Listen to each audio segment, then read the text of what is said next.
In this edition, we find out the latest on Armed Forces Act 11. Subs and RFA feature in our Fighting Arms stories. We honour the 70th anniversary of the Battle of Atlantic. But before all that, I'm here in London to find out what this man intends to do as the new head of the Navy. So, Admiral Zambellas, what are your plans as First Sea Lord? Kate, thanks for asking. It's really a case of doing what we do best, which is allowing the front line to deliver real effect at the best possible value for the nation, and we'll carry on doing that for as long as I'm in charge. So how are you going to go about that?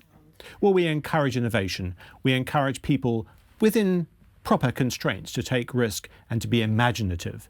And I think all of that allows people, and commanders in particular, to get more from their equipment and their people, and actually empowers people too, because they feel they're allowed to try to do better with what they've got. So what does that essentially mean then for the lads and lasses? Because that's what they want to know, how it's going to affect them personally. I like to think that that translates into a greater sense of responsibility, where it doesn't matter how junior you are, if you've got the right ideas, the bright ideas, you can take those forward and are given credit for them. So what changes can they expect to see? We're going to create the atmosphere that gives people the chance to do that, but we have to do so against the backdrop of the current sort of operational background and our financial challenges. But the truth is that there's more than enough fantastic new equipment coming our way over the next few years to unlock some of that potential. We really are a very, very lucky Navy to be having so much new gear coming our way. I mean, there's obviously an awful lot on the slate there for you to cover, but can you highlight a couple of key issues? What are your main priorities? I've got two particularly large responsibilities, which are the replacement of the strategic deterrent, which is an enormous responsibility for any Navy to replace one type of a system with another while operating the first at perfect capacity.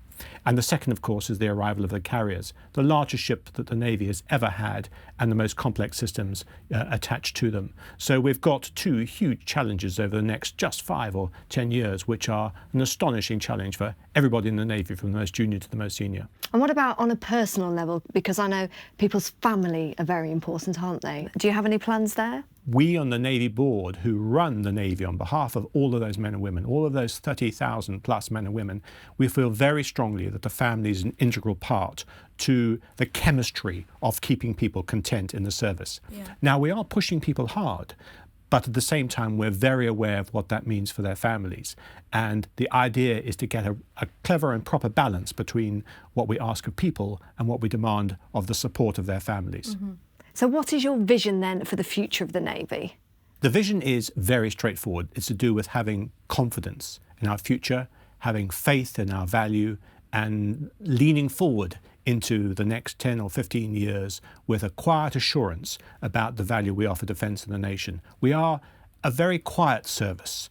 The Navy is not much heard in the public eye, and I think it's important that we try to change that too. And do you have a final message for the guys watching 2-6? What would you like to say to them? Well, I'm going to say what I always say, which is to go for it. Go for it, have courage, see the long term, see the opportunity, and push hard all those around you and the equipment you've got to make sure you can get the most out of the service on behalf of the nation.